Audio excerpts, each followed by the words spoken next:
নমস্কার বন্ধুরা, ML education চ্যানেলে তোমাদেরকে স্বাগত জানাই। আজকের ভিডিওতে অস্তিত্ববাদ বা এক্সিস্টেন্টিয়ালিজম সম্পর্কে আলোচনা করব। তো ভিডিওটা খুবই গুরুত্বপূর্ণ হতে চলেছে। ভিডিওটা তোমরা প্রথম থেকে শেষ পর্যন্ত দেখতে থাকো, আর এরকমই নিত্য নতুন ভিডিও পাওয়ার জন্য চ্যানেলটিকে সাবস্ক্রাইব করে রাখো। আজকে যে অস্তিত্ববাদ সম্পর্কে আলোচনা করা হবে, এটা BA pass course, honours course, MA, NET SET এবং এসএলএসটি স্তরের ক্ষেত্রে খুবই উপযোগী। তো চলো শুরু করা যাক। দ্বিতীয় বিশ্বযুদ্ধের করুণ পরিণতির প্রতিক্রিয়া স্বরূপ অস্তিত্ববাদ নামের আড়ালে একটি অত্যন্ত জটিল দার্শনিক আন্দোলন গড়ে ওঠে, যে আধুনিক শিল্প ও প্রযুক্তির যুগ মানুষকে যন্ত্রে পরিণত করেছে তার নৈবর্তিক প্রকৃতির বিরুদ্ধে এটি এক বিদ্রোহ স্বরূপ। অস্তিত্ববাদ এমন এক দৃষ্টিভঙ্গি যা মানুষের বিমূর্ততা বা প্রকৃতির চেয়ে তার অস্তিত্ব ও গুণাবলীর উপর অধিক গুরুত্ব আরোপ করে। এটি অস্তিত্বের প্রাধান্য সংক্রান্ত একটি ধারণা, আত্মচেতনার অন্তরের প্রত্যক্ষ অভিজ্ঞতা। এই ধারণা অনুযায়ী বেঁচে থাকার চাহিদা এবং ব্যক্তি হিসাবে স্বীকৃতি লাভের চাহিদা মানুষের মৌলিক চাহিদা। এগুলি মানুষের জীবনকে অর্থবহ এবং তাৎপর্যপূর্ণ করে তোলে। অস্তিত্ববাদ মনে করে বিজ্ঞান ও ধর্ম মানুষের কর্তৃত্ব ও প্রকৃত অস্তিত্ব সম্পর্কে মানুষের মনে যথেষ্ট বিভ্রান্তি সৃষ্টি করেছে। যন্ত্র ও প্রযুক্তিকে মানুষ তার ভিত্তে পরিণত করতে চেয়েছিল। মানুষের সৃষ্ট সেই যন্ত্রই আজ মানুষের প্রভু হয়ে উঠেছে। মানুষ তার পূর্ণ গৌরব হারিয়েছে। শিক্ষার মাধ্যমে সেই হৃত গৌরব পুনর্লাভ করতে হবে। ফার্নান্দোর মতে অস্তিত্ববাদ এমন এক ধরনের দর্শন যা মানুষের অস্তিত্বের মূল কাঠামোটিকে বিশ্লেষণ করার চেষ্টা করে এবং ব্যক্তির মধ্যে তার অস্তিত্বের প্রাথমিক স্বাধীনতা সম্পর্কে সচেতনতা জাগিয়ে তোলে। কয়েকজন উল্লেখযোগ্য অস্তিত্ববাদী দার্শনিক হলেন সোরেন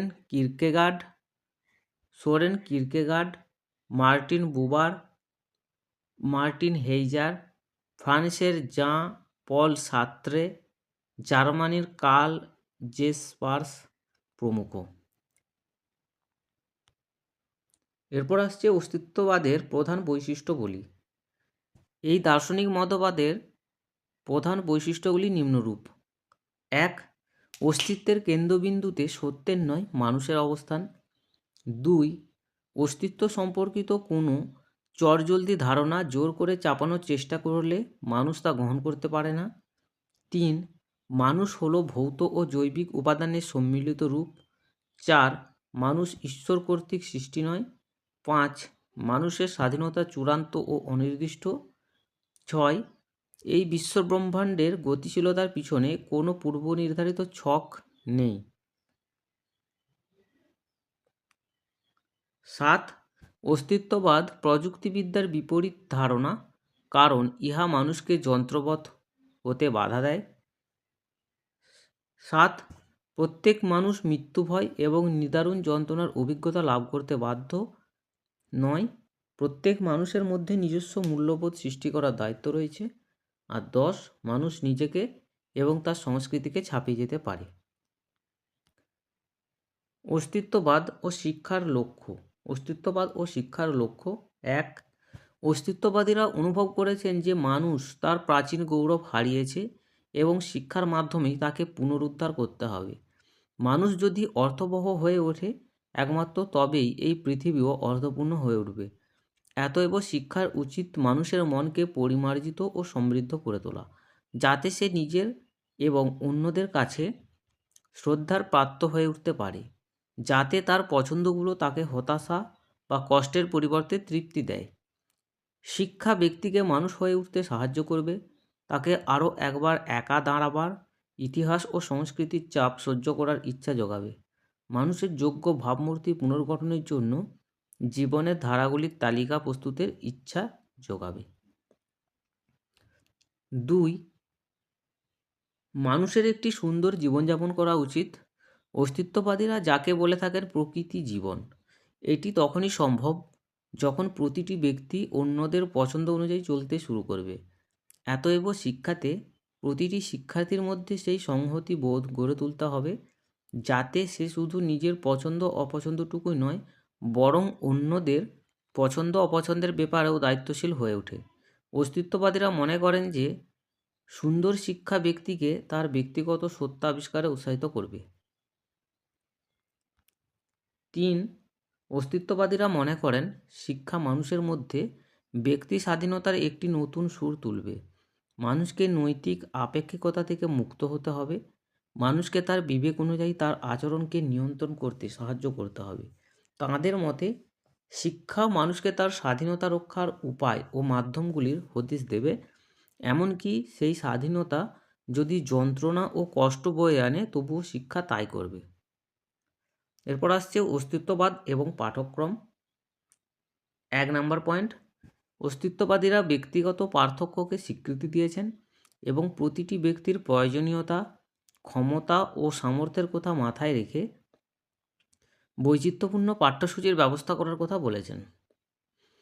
পাঠ্যক্রম শুধু মানুষের প্রত্যক্ষ চাহিদাগুলিকেই পূরণ করবে না, বরং তার চূড়ান্ত চাহিদাগুলিও মেটাবে।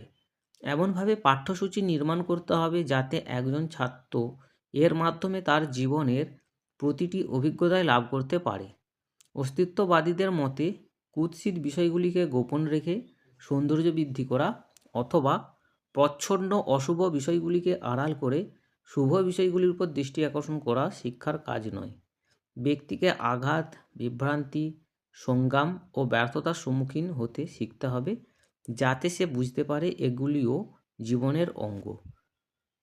উন্নতি, ব্যর্থতা, আনন্দ, দুঃখ সব নিয়েই জীবন। অস্তিত্ববাদীরা কলাবিদ্যা, কবিতা, নাটক, উপন্যাস প্রভৃতিকে পাঠ্যক্রমের কেন্দ্রে স্থান দেন, কারণ এগুলি মানুষের সহজাত অপরাধবোধ, পাপ, যন্ত্রণা, দুঃখ, মৃত্যু ও ভালোবাসার প্রকাশের ক্ষেত্রে প্রভাব ফেলে। এরপর আসছে 2 নম্বর পয়েন্ট, অস্তিত্ববাদীরা সামাজিক বিজ্ঞানের শিক্ষাকে দ্বিতীয় স্থানে রেখেছেন, কারণ এগুলি মানুষকে বুঝতে সাহায্য করে যে এটি বস্তু ছাড়া আর কিছুই নয়। এ বিষয়ে আগেই সিদ্ধান্তে পৌঁছানো গেছে।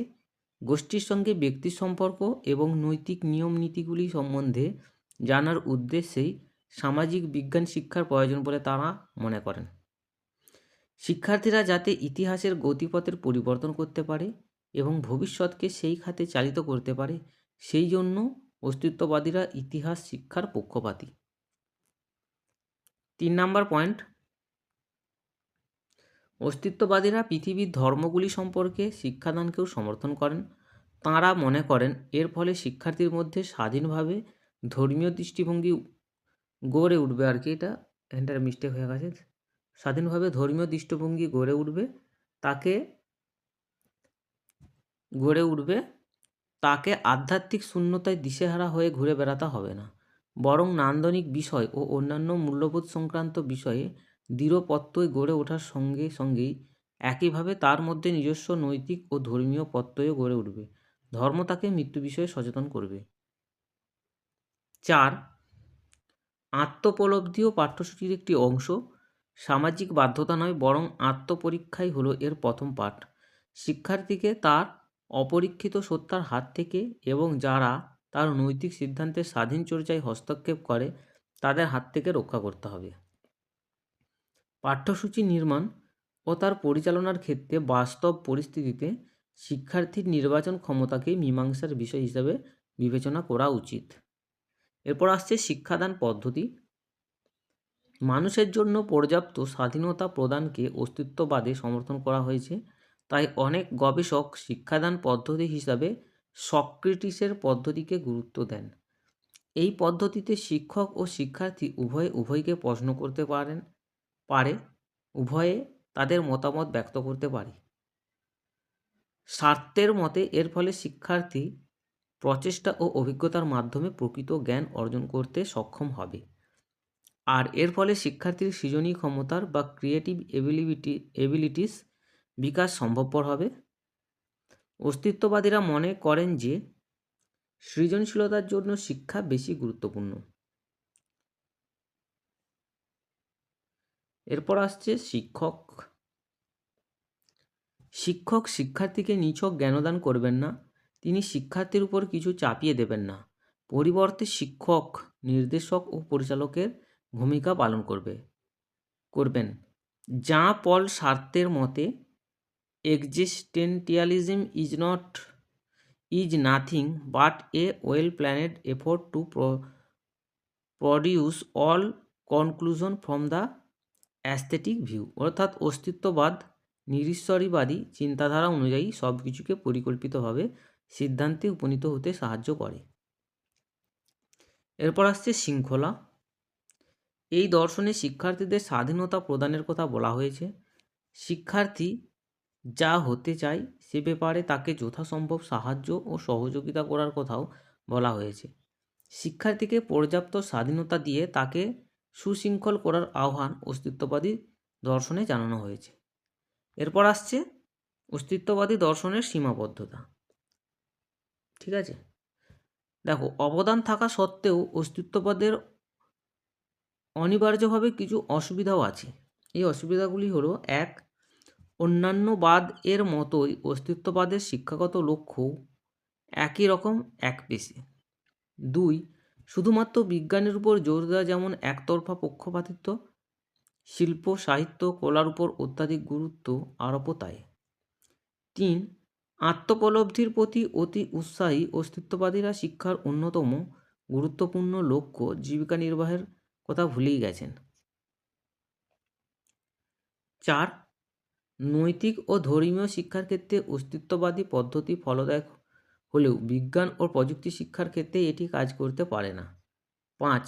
এটি শিক্ষার একটি সম্পূর্ণ দর্শন হয়ে ওঠার থেকে শতহস্ত দূরে। 6. অস্তিত্ববাদ এর আরেকটি দিক হলো ব্যক্তি স্বাতন্ত্র্যের উপর জোর দেয়। সবার শেষে আসছে মূল্যায়ন। অস্তিত্ববাদ মানুষের একটি আধুনিক মতবাদ। এটি মনে করে এই বুদ্ধিবাদী হবে, এটা ঠিক আছে, এই বুদ্ধিবাদী পৃথিবী মানুষ সম্পর্কে অল্পই জানে, এই বুদ্ধিবাদী হবে। এই বুদ্ধিবাদী পৃথিবী মানুষ সম্পর্কে অল্পই জানে। মানুষকে অধিবিদ্যার মাধ্যমে নয় বরং তার অস্তিত্বের মাধ্যমে বুঝতে হবে।